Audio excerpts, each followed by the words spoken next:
Hello बच्चों, कैसे हैं आप सब। आशा करती हूँ आप सब बहुत अच्छे होंगे। मैं ज्योति स्टडी विद जे के चैनल पर आपका बहुत बहुत स्वागत करती हूँ। आज हम लोग करेंगे कक्षा 6 NCERT वसंत बुक से कविता चांद से थोड़ी सी गप्पे। तो चलिए इसको देख लेते हैं।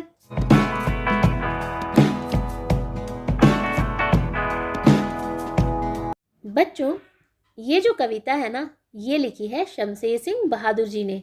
इस कविता में वो बताते हैं चंद्रमा के बारे में, चांद के बारे में, जिसको आप सब प्यार से चंदा मामा बुलाते हैं। इस कविता में वो बताते हैं कि 10-11 साल की एक लड़की चांद के बारे में क्या सोचती है। बच्चों, आपने चंदा मामा को तो देखा होगा, रोज रात में आते हैं, है ना। और एक दिन ऐसा भी आता है जो बिल्कुल दिखाई नहीं देते। वो आपको अलग अलग साइजेस में दिखाई देते हैं। कभी वो बिल्कुल गोल होते हैं, कभी उससे छोटे, फिर उससे छोटे, फिर उससे छोटे और फिर बहुत छोटे हो जाते हैं। इसी तरह से पहले बहुत छोटे दिखाई देते हैं, फिर उससे बड़े, फिर उससे बड़े और फिर उससे बड़े और फिर लास्ट में आकर वो बिल्कुल गोल नज़र आते हैं। तो यहाँ पर 10-11 साल की लड़की चंदा मामा के बारे में क्या सोचती है, जरा देख लेते हैं। वो कहती है, गोल हैं खूब मगर आप तिरछे नजर आते हैं जरा। आप पहने हुए हैं कुलाकाश तारो जड़ा, सिर्फ मुंह खोले हुए हैं अपना गोरा चिट्टा गोल मटोल।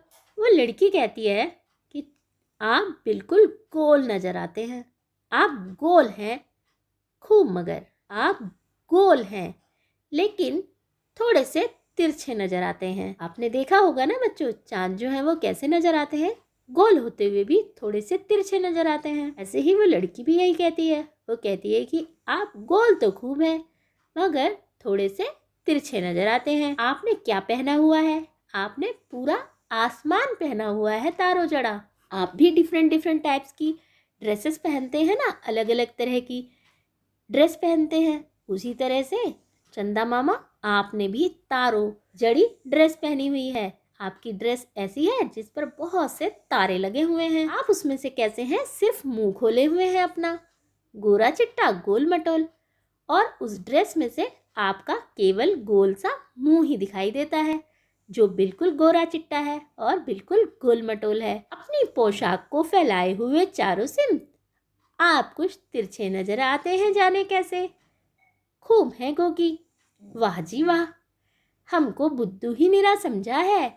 हम समझते ही नहीं जैसे कि आपको बीमारी है। आप घटते हैं तो घटते ही चले जाते हैं और बढ़ते हैं तो बस यानी कि बढ़ते ही चले जाते हैं।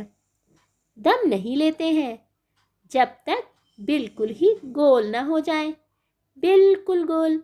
यह मर्ज आपका अच्छा ही नहीं होने में आता है। आगे कवि उस 10-11 साल की लड़की के भावनाओं के माध्यम से चांद के बारे में क्या समझाते हैं, आइए देखते हैं। वो कहते हैं कि लड़की चांद के लिए कहती है कि आपने अपनी पोशाक को, अपनी ड्रेस को फैलाया हुआ है चारों सिमत यानी चारों दिशाओं में। आपने अपनी पोशाक को चारों दिशाओं में फैलाया हुआ है और आप कुछ तिरछे ही नजर आते हैं। खूब है गोकी, आप गोल होते हुए भी थोड़े से तिरछे नजर आते हैं। वाह जी वाह, और आपने हमको निरा बुद्धू ही समझा है। निरा कहते हैं बिल्कुल, बुद्धू यानी मूर्ख। आपने हमको बुद्धू समझा है। इसका मतलब क्या हुआ, इसका मतलब ये हुआ कि लड़की कहती है कि हम बुद्धू नहीं हैं और आप हमको बुद्धू समझते हो। लड़की कहती है हम सब समझते हैं, आपको ना कोई बीमारी है। आप जब घटने लगते हैं तो घटते ही चले जाते हैं और जब बढ़ते हैं तो बस बढ़ते ही चले जाते हैं, और तब तक आप दम नहीं लेते, तब तक आप सांस नहीं लेते जब तक कि आप बिल्कुल गोल ना हो जाए, बिल्कुल गोल। आपका मर्ज यानी आपकी बीमारी सही होने में नहीं आती। आपको ये बीमारी आज की नहीं है, आपको ये बीमारी हमेशा से लगी है और पता नहीं कब तक चलेगी। आपकी ये जो बीमारी है ना, ये बिल्कुल ठीक नहीं होती। आप बढ़ते जाते हैं, बढ़ते जाते हैं, बढ़ते जाते हैं, और फिर जब छोटे होने लगते हैं, छोटे होते जाते हैं, छोटे होते जाते हैं। बच्चों, आप ये बात तो बिल्कुल अच्छे से जानते होंगे कि चंद्रमा पूरे गोल कौन से दिन होते हैं। तो वो पूरे गोल कब होते हैं? वो होते हैं पूर्णमासी के दिन। उसको आप क्या बोलते हैं? फुल मून डे बोलते हैं। और जब बिल्कुल दिखाई ही नहीं देते, उस दिन को क्या बोला जाता है? उस दिन को अमावस्या बोला जाता है। आप चंदा मामा के बारे में क्या सोचते हैं? आप मून के बारे में क्या सोचते हैं? आप कमेंट सेक्शन में बता सकते हैं। और बच्चों, क्या आपको भी ये लगता है कि चंदा मामा को कोई बीमारी है कि वो कभी छोटे होते जाते हैं और कभी बढ़ते ही चले जाते हैं? तो बच्चों, ये जो कविता है ये लिखी है शमशेर सिंह बहादुर जी ने। और क्या आप जानते हैं कि उनका जन्म कहाँ पर हुआ था? उनका जन्म हुआ था उत्तर प्रदेश में। तो उनका जो जन्म है ना, वो हुआ था सन 1911 में और हुआ था देहरादून में। तो आप सोच रहे होंगे कि मैंने अभी आपको उत्तर प्रदेश बोला और साथ में देहरादून भी बोला, ऐसा कैसे?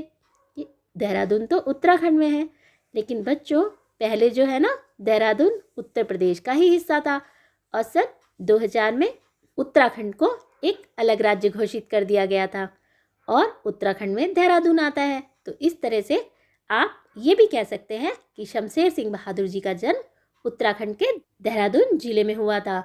और बच्चों, उनकी मृत्यु कब हुई? क्या आप बता सकते हैं? तो चलिए मैं आपको बता देती हूँ। शमशेर सिंह बहादुर जी की मृत्यु जो हुई थी ना, वो हुई थी सन 1993 में, यानी 1993 में। और उन्होंने बहुत सी कविताएं लिखी है, जिसमें से एक प्रमुख कविता चांद से कुछ गप्पे आपकी पाठ्य पुस्तक में भी है। और आपको बताना है आपको ये वीडियो कैसी लगी। अच्छी लगी हो तो इसको लाइक ज़रूर करें, अपने दोस्तों में ज़्यादा से ज़्यादा शेयर करें। जो लोग चैनल पर नए हैं, चैनल को सब्सक्राइब कर लें। Thanks for watching. बहुत जल्द मिलेंगे हमारी नेक्स्ट वीडियो में। Till then, bye.